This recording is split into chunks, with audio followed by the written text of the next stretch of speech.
how do we make our magic look real, or how do we make our magic look good to the ones we are performing for? Is by creating an anticipation, by creating suspense, believing in magic, creating a story around it, emotional hooks, and just like that, the Queen of Clubs now becomes the Four of Hearts. I take their card, Six of Hearts, and I just place it inside, and snap, it comes to the top. Hello everyone, welcome to another video on my channel. I get this question a lot, especially from new magicians, especially from magicians who are just starting out, that how do we make our magic look real, or how do we make our magic look good to the ones we are performing for?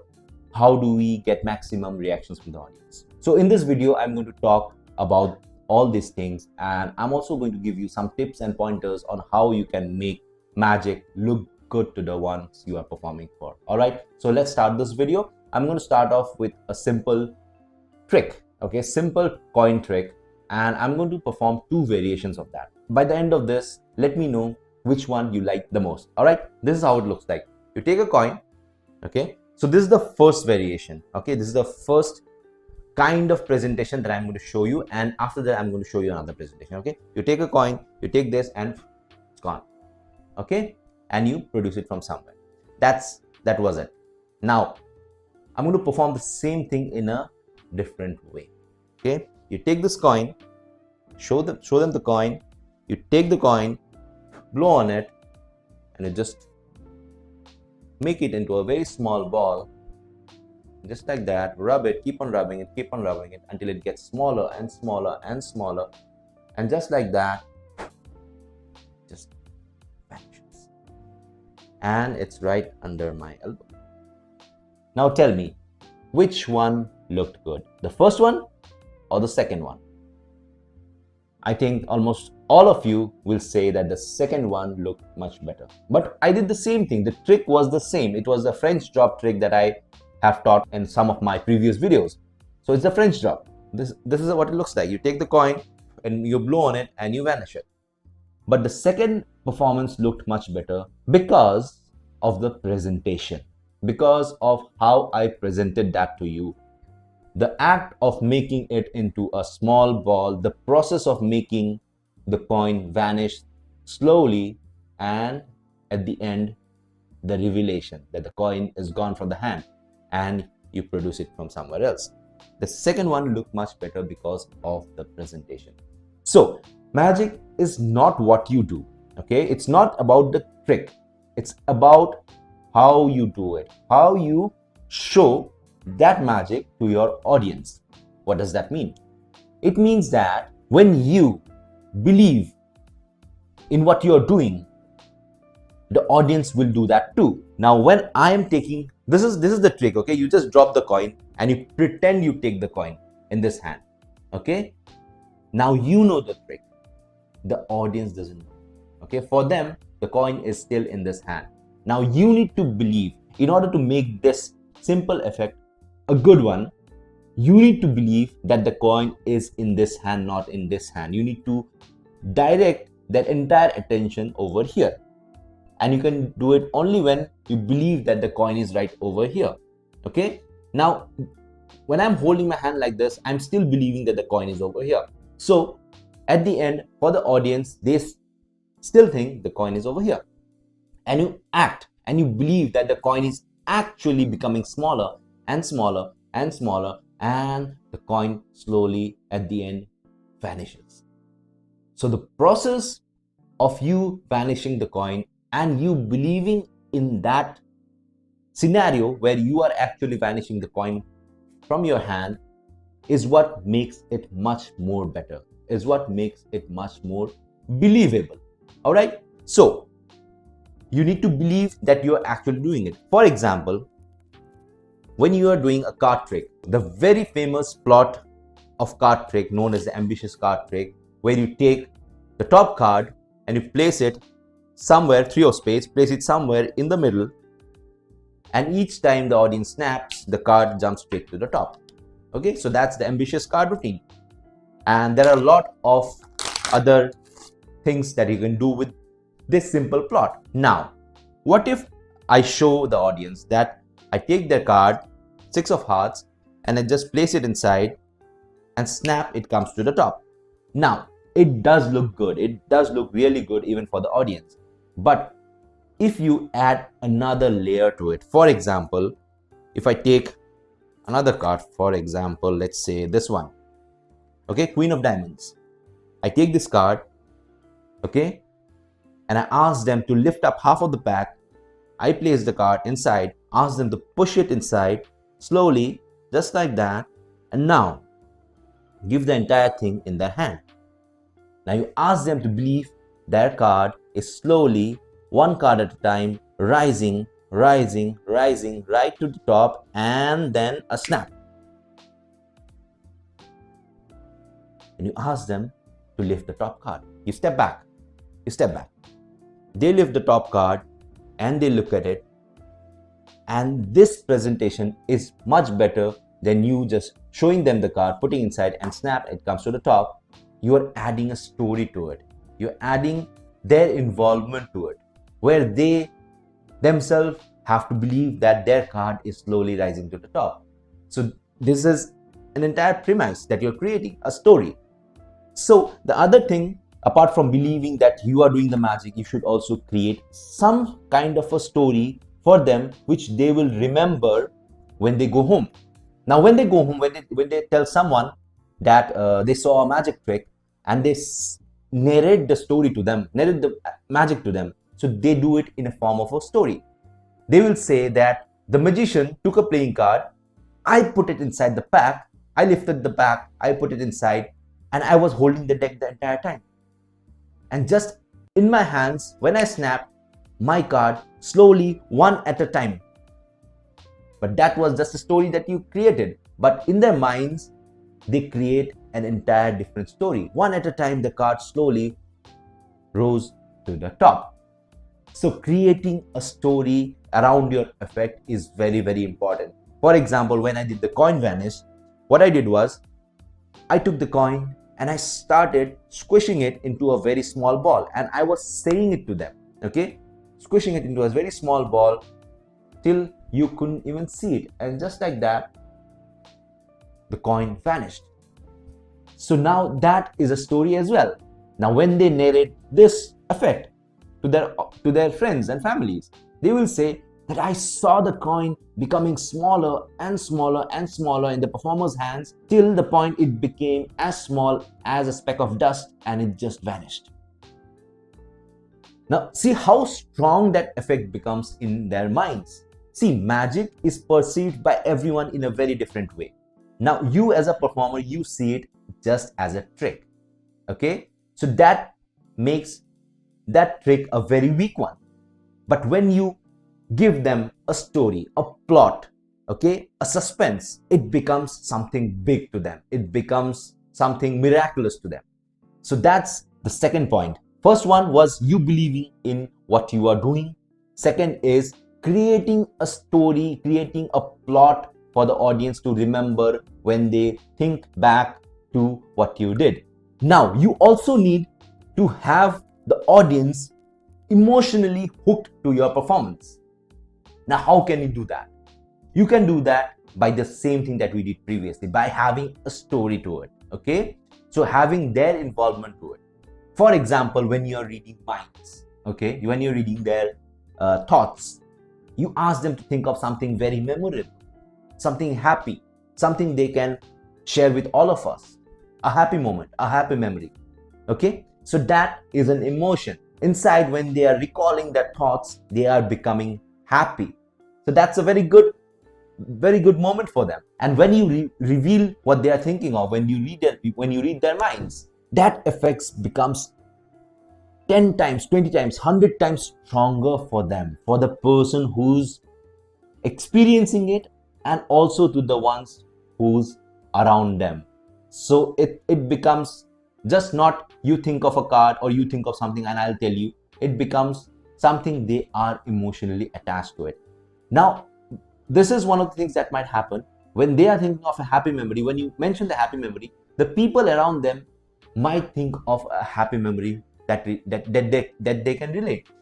So it becomes a happy moment for them as well while they are watching. Now, same goes for when you ask them to think of their fear. Okay, so I do a performance where I ask them to think of a fear and I help them to overcome it. Okay. Now, first of all, they think of the fear, they are scared. And when I read their minds, tell them what their fear is, and slowly with a process, eliminate that fear, it is a very wonderful moment for them. It is, they feel so relaxed that the fear that was burdening them is now released. So that is one of the emotions. Now there are a lot of emotions that you can play. So what you can do is you can ask them to get emotionally involved in what you're doing. In that way, your performance becomes much more stronger. Okay. Now see, magic already has a lot of emotions. It has surprise. At the end of the performance, they are surprised. They are happy because they saw a miracle happen in front of them. But that is something that comes from subconsciously, okay? Subconsciously, when they see a magic trick or when they see a mentalism performance. But you need to deliberately infuse an emotion which doesn't come naturally, right? For example, the happy memory kind of a thing. You ask them to think of it. The fear, you ask them to think of it, okay? Suspense.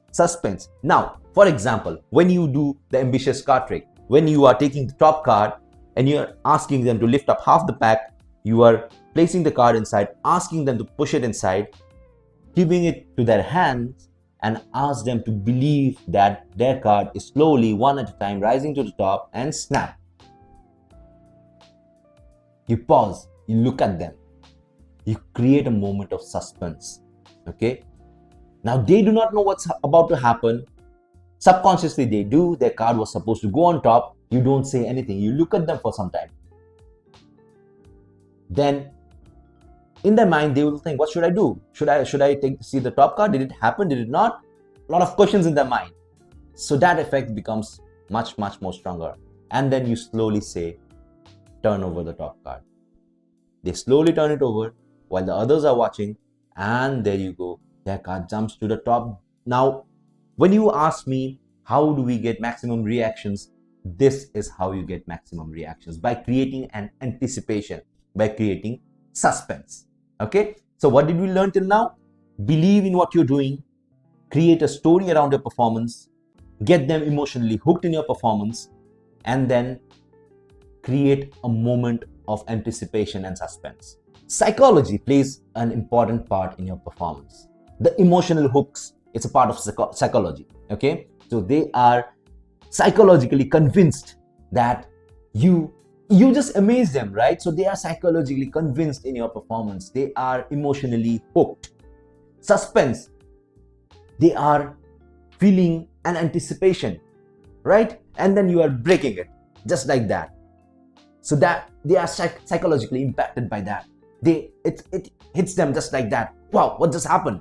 Okay, so that creates a powerful reaction. And by doing all those things, you are making them believe that what you are doing over there is real. Now, you can also create a moment of surprise or suspense by having twists in your performance.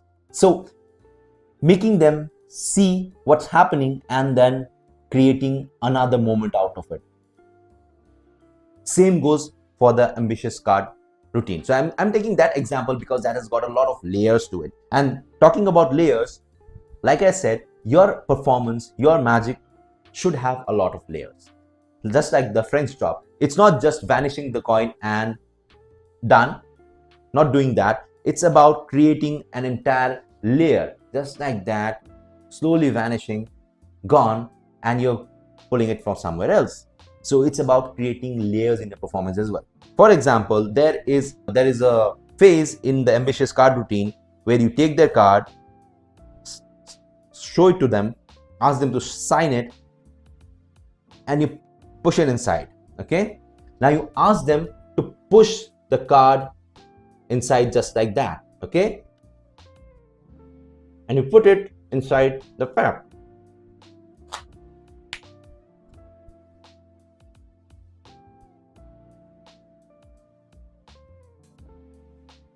That's another moment that's created.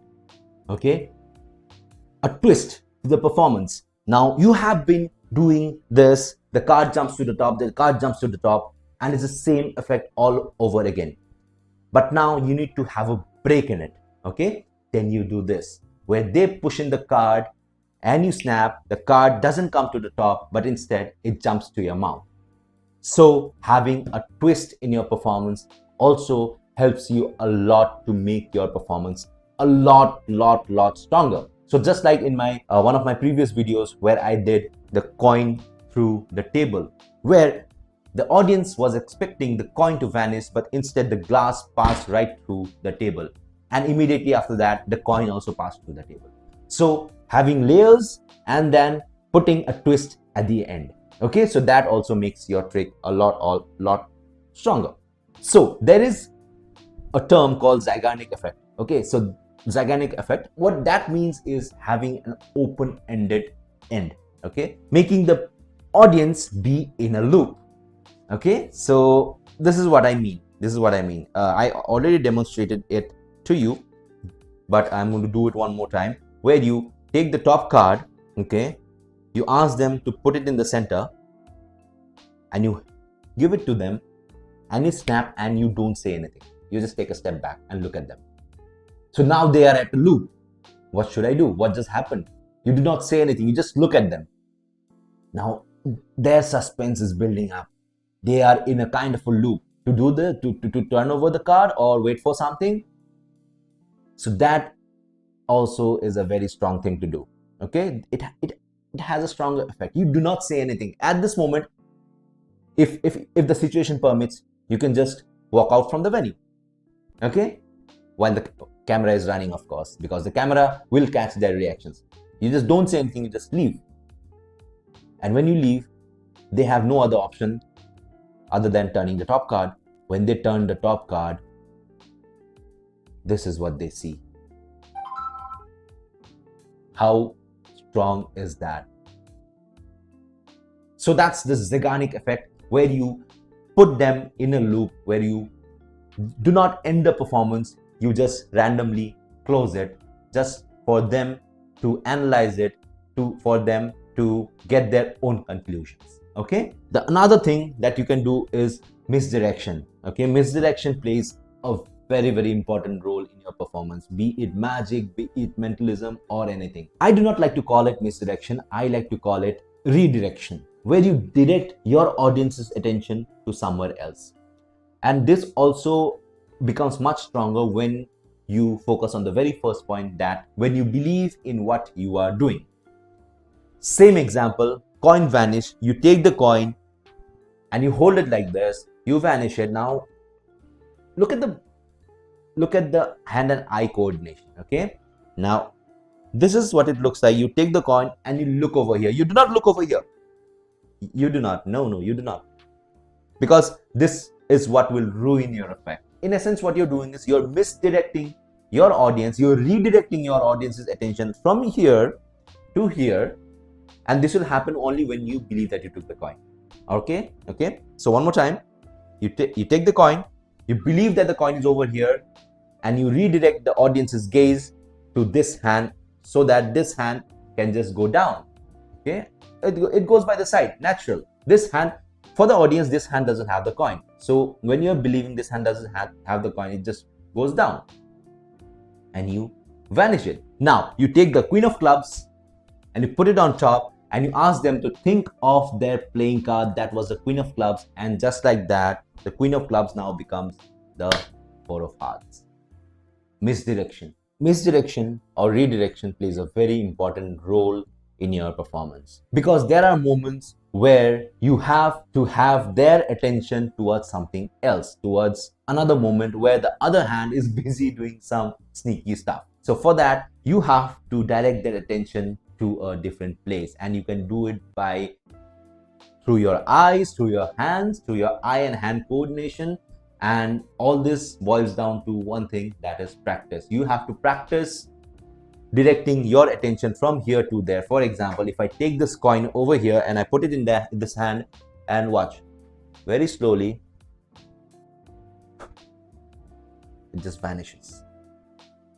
Okay, so that's the finger palm, where I'm finger palming the coin, but it looks so convincing because I'm looking at the coin over here, I'm putting it here, I'm believing that the coin is here, and it just vanishes.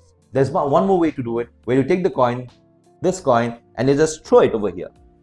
And just like that, the coin just vanishes and it jumps right over here. Okay?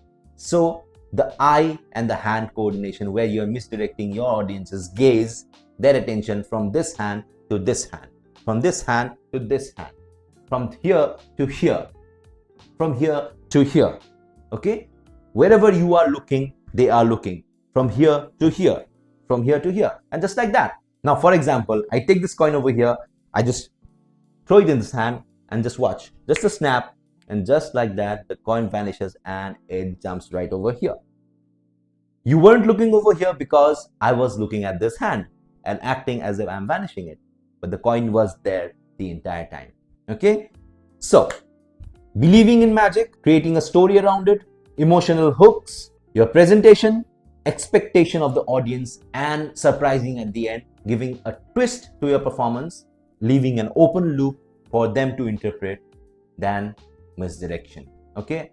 So you have to use all those things combined to make your performance very strong. So what you need to do is, when you are practicing an effect, you take a notebook and you jot down the points. How can you make it very stronger? What story can you put around it? Okay? So when you have a structure, then you start incorporating that in your performance. Okay? So very, very important. That's a very important point. So with that, we're going to conclude this. So finally, I'm just going to tell you that you need to focus on your presentation, on your practice, and your performance to make your show a very stronger one. You need to believe in what you're doing. It's not just this. They are thinking of something, you're just naming them, although it might look good for some, but you will not get that good reactions which you will get from the entire story, right? For example, there's a new movie coming up. You read the synopsis of it, it might not look that interesting. But when you go and watch the movie with all the music, all the drama, all the acting, all the story, that movie becomes much, much more interesting than you just reading it, right?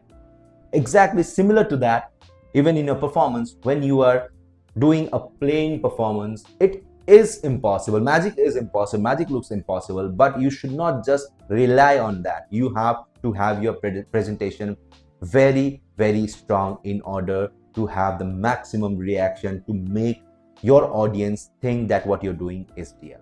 All right. So I hope you remember all these points. If not, you can watch the video over and over again till you understand all the points that I wanted to tell you. All right. So with that, I'd like to conclude this part of making your magic strong. I might come with another part with some other important points. Let me know in the comments if you want another part of this as well. If you like this video, give this a thumbs up. If it helped you, give this a thumbs up. If you learned something from this, give this a thumbs up. And if you haven't subscribed to my channel yet, click on the subscribe button that's right over here and the bell button beside it, so that you do not miss any updates from my channel, any further tips and techniques videos on my channel. And share it with your friends who wants to learn magic and mentalism, so that it will help them as well. So that was it from my side for today. I'll see you again in the next. Bye-bye.